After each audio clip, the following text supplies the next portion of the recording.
Well, we're in the varsity section of challenges when it comes to Jesus today. There probably isn't anything more difficult than these words from Matthew that we've already talked about in the children's moment. And this is how they go from the 5th chapter, starting with verse 38. Jesus said, "You have heard that it was said, an eye for an eye and a tooth for a tooth. But I say to you, do not resist an evildoer. But if anyone strikes you on the right cheek, turn the other also.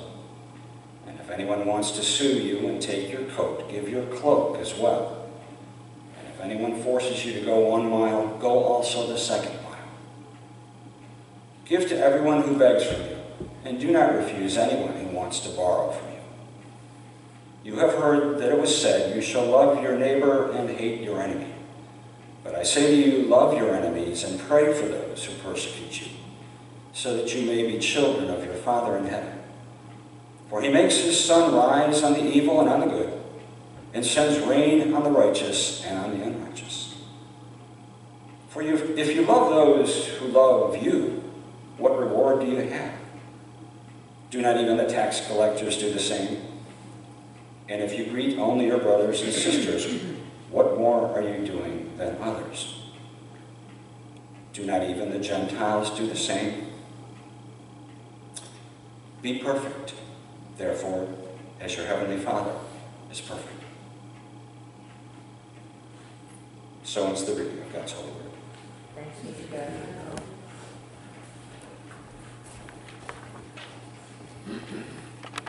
I invite us to pray. And we do need to pray, gracious God, because these are perhaps some of the hardest words in the entire Bible. We ask your blessing upon us, your grace, your strength, all of those resources we need to even begin to live out these words, this commandment. Help us to find in the coming days an opportunity to insert this blessedness into our living, so that we might continue to grow in the likeness of Christ. We ask this in your holy name. Amen.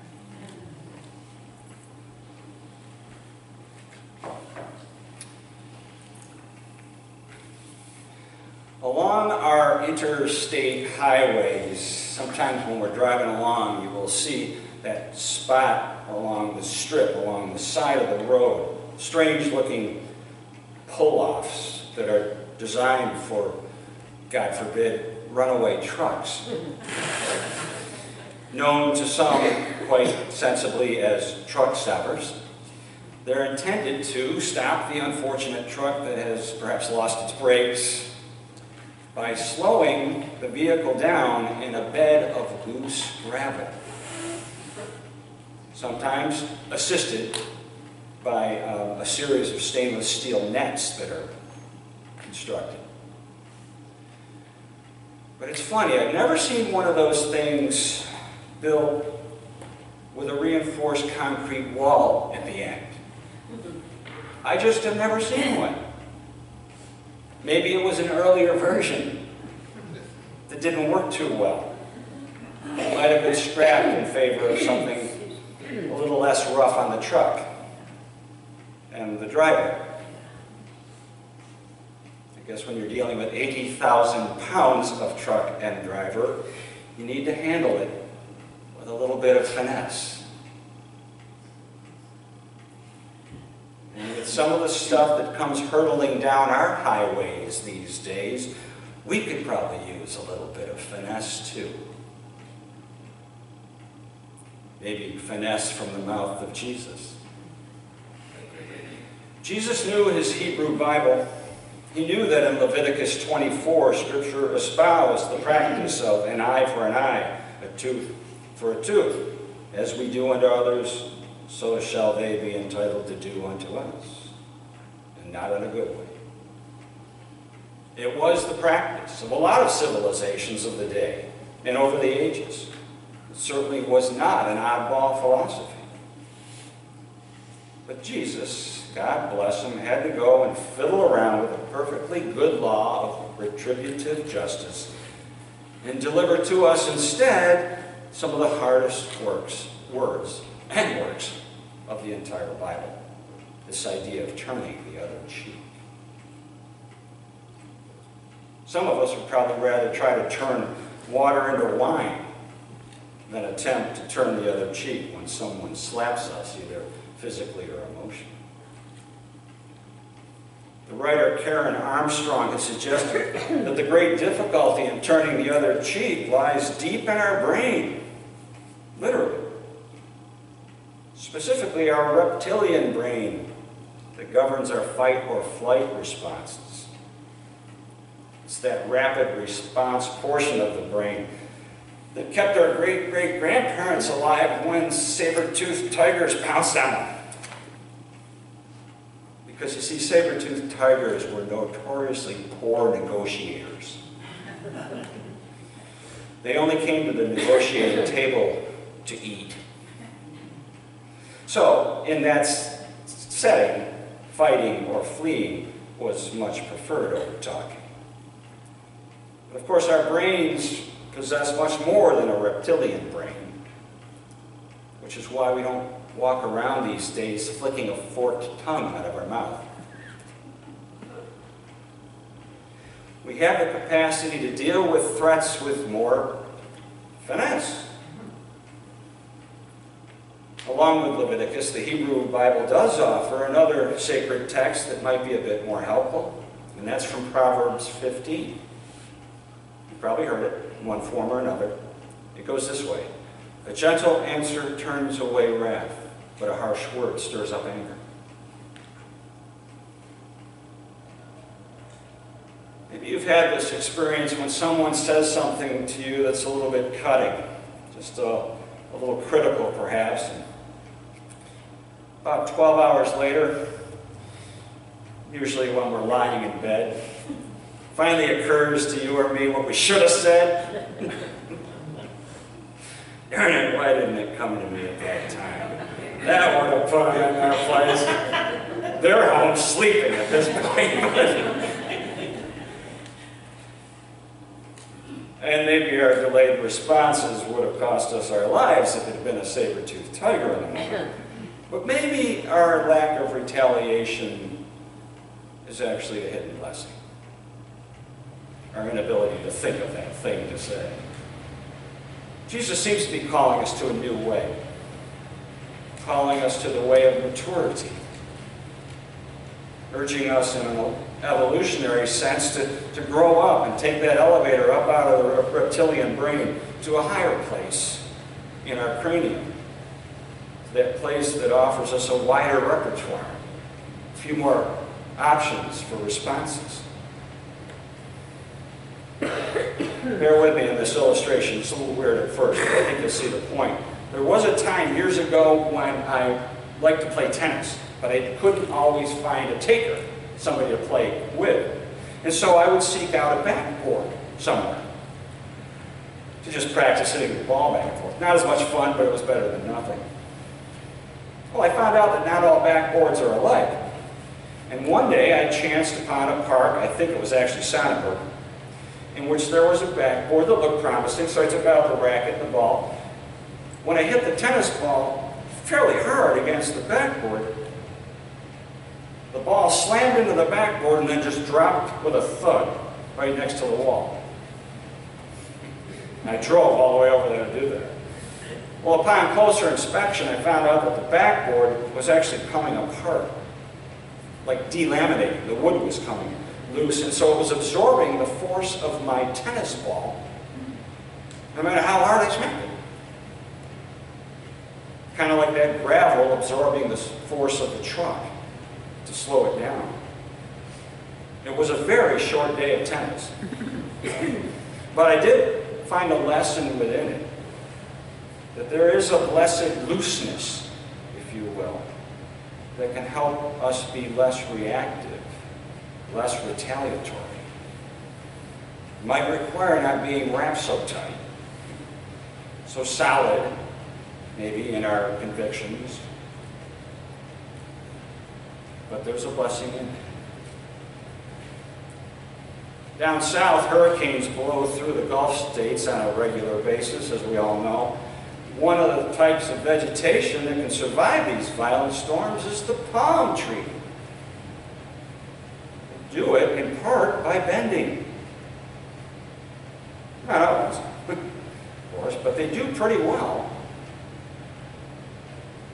Of course, it's probably also true that there are very few dining tables manufactured out of palm wood. I don't know, maybe. But it's not as hard and solid as oak or maple. But it's that lack of hardness that is its saving grace. Now, as if turning the cheek isn't hard enough, Jesus caps off this passage with this instruction to us to be perfect. Therefore, as your heavenly Father is perfect. And you can imagine how we'll respond to that. I mean, how many people here have ever bowled a 300 game? Wow, Marion, you have? I'm going to put $1 into the joint just for that. Well, most of us, can't get near it. Really? Wow. I'm learning a lot about you guys.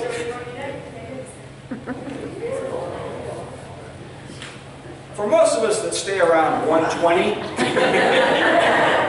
the idea of being perfect in bowling is just through the stratosphere, let alone being perfect as a person. But I like to use a concept that one of the commentators used as an alternative to perfect, looking at it in terms of maturity, being mature. Not that can be a challenge too from time to time, but it does bring it a little bit down out of the clouds. Because even if maybe we've never been perfect, we might have had lapses of maturity on occasion. So there's hope. There's no question about it that when Jesus was offering these words, he was causing a lot of people to grind their gears. There were massive systems of justice that were built upon the notion of an eye for an eye. The reptilian brain, if you will, had taken form in the religious and spiritual institutions of the time. So he was paddling upstream, proposing a new way of being that was not welcome by many. We're in February and we're moving through Black History Month, and so it might be natural for us to recall an approach of this sort that was embraced by Dr. Martin Luther King. It's known as nonviolent civil disobedience. And King worked very hard to tug people out of their reptilian brain to adopt a strategy for social change that was honest and courageous, and yet also nonviolent. His spiritual mentor, Mahatma Gandhi, once wrote, "There are many causes I would die for. There is not a single cause I would kill for." But be there no mistake, Jesus is leading us into a way that is not easy. It may seem slow, senseless, dangerous, even futile. Kind of the way the cross seemed at the time. The good news is that we do, like the kids, possess a lot of options as to how we deal with conflict. One of those options that maybe wasn't explicitly mentioned with the children is humor. Rabbi Edwin Friedman was a longtime counselor for congregations and corporations and even government bodies that were caught in the throes of conflict and anxiety. He did this for decades. And Friedman found that there was one quality that pretty well indicated that a system was healing.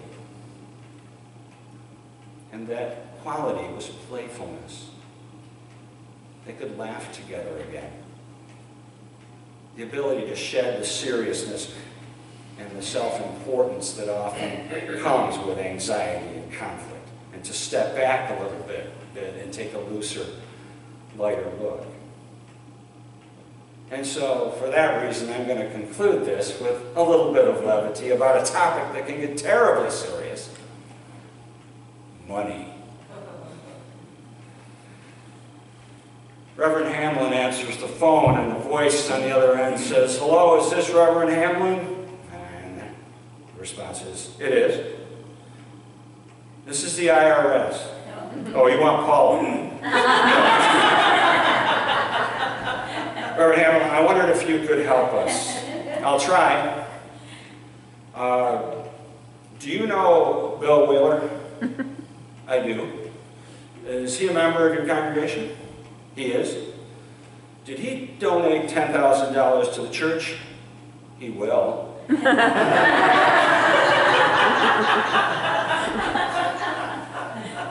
With humor and humility and courage, we can live and love in a new way. We will get slapped from time to time.